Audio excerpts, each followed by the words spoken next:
Donc voilà plein d'exemples dans un document qui présente des colonnes de texte pour pouvoir amener de la diversité pour que ce soit plus agréable à lire.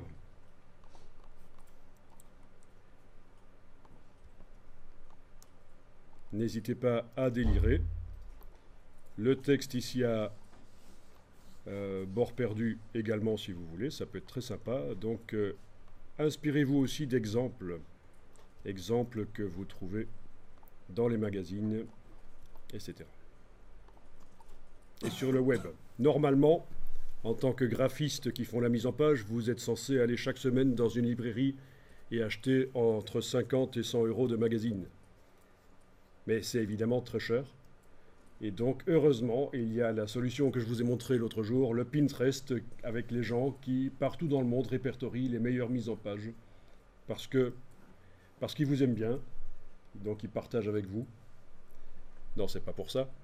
C'est parce que, pour eux-mêmes, déjà, c'est intéressant. Ils le font d'abord pour eux-mêmes, parce que ce sont des gens qui font la mise en page, et donc ils récoltent des mises en page partout. Et comme ils récoltent chez des gens qui partagent, eux-mêmes partagent. C'est le principe, c'est ce qu'on appelle le Web 3.0. On partage. On crée des réseaux sociaux d'utilisateurs. Et bon, un Pinterest axé sur la mise en page, c'est un petit réseau social en soi. Ok, je reviens sur mon calque. Ah oui, ce que j'ai pas dit, c'est que le texte qui habille ici, sur la page, le texte qui habille, je l'ai mis sur un calque spécial que j'ai créé et je l'ai appelé texte qui habille. Donc on a les images qui habillent sur un calque image flottante et le texte qui habille, bon je l'ai mis sur un calque texte qui habille. C'est toujours bien de créer des calques pour quand même pouvoir verrouiller facilement certaines choses. Autre chose, le fond là que je déverrouille justement. Je déverrouille le fond. Vous avez l'image là. Je suppose que tout le monde a compris comment j'ai fait pour que l'image soit fade. C'est dans Objet, Effet, Transparence. J'ai modifié la transparence. Je ne l'avais pas dit, mais c'est ça en fait. Objet, Effet, Transparence. Je modifie la transparence. Ne mettez pas les images trop présentes quand vous faites ça. Ça ne va pas. La lisibilité du texte ne va pas être bonne. Donc on fait des images vraiment fadasses.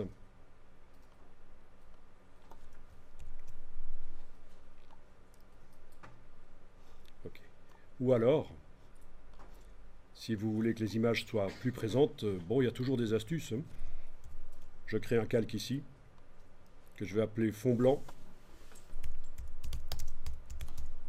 transpa.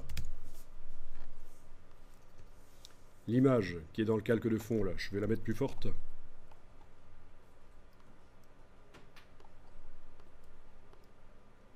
Voilà. Alors ici, je verrouille le calque de fond qui contient l'image, et sur le calque fond transpa, je vais bêtement, vous avez compris, créer un rectangle derrière le bloc texte, un rectangle qui va avoir aucune couleur de contour, c'est important, et qui va avoir comme couleur de fond du blanc. D'accord? Donc un rectangle qui est derrière le texte, là vous le voyez. Le truc rose là. Sur le calque que j'ai appelé fond blanc transpa, je ne lui mets aucune couleur de contour et je vais lui mettre comme couleur de fond la couleur papier. Voilà. C'est pas joli ça? Non, c'est un peu moche, hein. On va quand même diminuer la transparence. Objet, effet, transparence. Et là, je diminue la transparence. Et j'ai donc un texte davantage lisible, l'image qui apparaît derrière, et elle apparaît plus présente là où il n'y a pas le texte. Ça, c'est des mises en page qui peuvent être sympas. C'est un peu trop près du bord de la page. Il faudrait que ça respire plus autour. Mais bon, ça c'est une autre histoire qu'on verra plus tard. Il faut le sentir, hein. C'est vraiment comme un dessin. la mise en page. C'est comme quand vous faites une composition graphique, un dessin. Vous n'allez pas mettre les choses près du bord de la page, les choses principales. Ben, c'est la même chose ici pour la mise en page, en fait. Hein. On fait attention à bien composer. Il y a des astuces qui consistent à retourner les pages dans InDesign. On peut retourner l'affichage de la page. Vous n'êtes pas obligé de retourner l'écran sur votre bureau. Hein. Vous retournez la page dans InDesign et vous faites la composition en voyant les choses à l'envers. Comme ça, vous faites complètement abstraction du texte. Vous ne pouvez plus lire le texte, il est à l'envers. Et vous positionnez les éléments de manière à ce que ce soit harmonieux. C'est une astuce. Une des astuces, il y en a plein pour arriver à faire des mises en page correctes.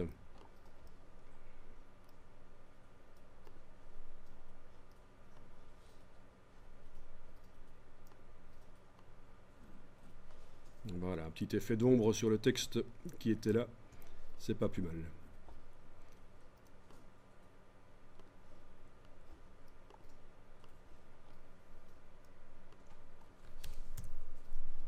Évidemment, au niveau des polices de caractère, faites des recherches, ne prenez pas la première police qui arrive. Alors, je reviens sur le texte là, puisqu'il y avait la question. Oui, c'est bêtement un texte qui a été écrit horizontal et puis il a été retourné en fait. Donc je sélectionne le bloc et je vois ici dans la rotation 90 degrés. Donc c'est là qu'on change. Sinon, avec l'outil de rotation, on peut aussi le faire manuellement. Sauf qu'il faut penser, pendant que je suis en train de tourner, il faut penser à enfoncer la touche majuscule pour que ça soit calé sur les axes 45 degrés, 0, etc. D'accord? Vous voyez pourquoi il a disparu? C'est quoi? Oui, c'est la moto qui est en habillage. Bon, soit je bouge la moto qui est en habillage et le texte réapparaît. J'annule.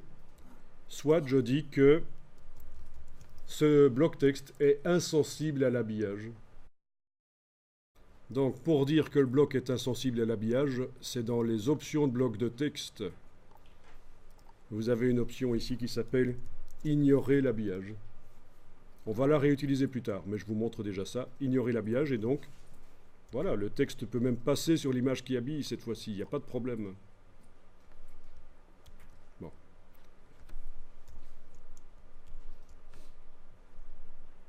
Enfin, vous avez vu, avec l'outil de transformation manuelle, en enfonçant la touche majuscule pendant que vous tournez, ça cale sur les axes. Ou alors vous utilisez donc la rotation paramétrée là au-dessus.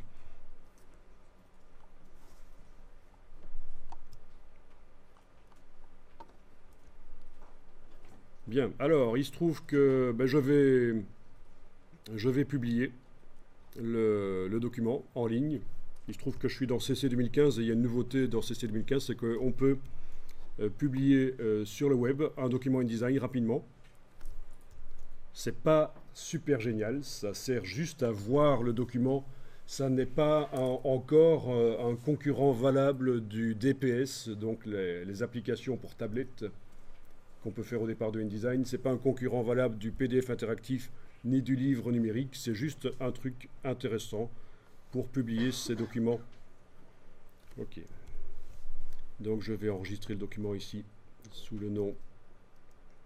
Ah bah oui, c'était déjà habillage 9, ok. Je vais l'appeler habillage 09. Et je vais publier le document en ligne. Voilà, donc c'est ce qu'ils disent ici. Hein. Publier facilement des documents en ligne. Une fois publiés, ces documents peuvent être affichés depuis le navigateur web d'un ordinateur de bureau, d'une tablette ou d'un périphérique mobile sans qu'un module externe ne soit nécessaire. Ah oui, parce que Adobe insiste bien, c'est pas basé sur le Flash, parce que le Flash, ils ont eu pas mal d'ennuis avec le Flash. Ouais. Et donc, ils essayent de s'éloigner le plus possible du Flash. Il faut l'arrêter en plus. Oui, le Adobe Flash est déjà passé en HTML5. Ceux qui font du Adobe Flash ont la possibilité de faire des documents soit en ActionScript, le langage habituel du Flash, soit en HTML5, donc la nouvelle manière de faire des animations. Donc ce qu'on apprend sur Flash, en fait, ça sert à rien. Voilà, donc il a publié le document en ligne. On a de la chance d'avoir un internet rapide ici. Pardon, vous avez fait ça parce que moi j'étais en train de filmer la télé. Si c'est pas fait, quoi. Donc c'est uniquement dans CC 2015. Ah, ok, ouais, donc. Bon, Toi, t'as la préhistoire. alors, Non, mais c'est juste pour me donner. donc ici, je vais copier le lien. Bon, déjà, je vais afficher le document aussi. Voilà. Comme ça, vous allez le voir dans un navigateur web. Le document. Bien. Alors, il y a ce qu'il faut pour zoomer là en bas, etc. Il y a le numéro de la page. On apprendra aussi à faire de numérotation thématique, bien sûr. Vous connaissez déjà? On ira plus loin de toute façon. Vous allez voir qu'on va aller plus loin dans la numérotation automatique. Je vais vous donner des astuces. Donc ça, c'est toutes les pages. Je suis en train de les passer hors vue avec la petite flèche là. Ceci dit, quand on clique dessus... Ah non, quand on clique dessus, ça ne marche pas. Ok. Voilà. Intéressant ça, de pouvoir... Ce que vous disiez que maintenant c'est dans l'option de numérotation et de sélection. Voilà, voilà. Donc le lien, je vais vous l'envoyer par mail.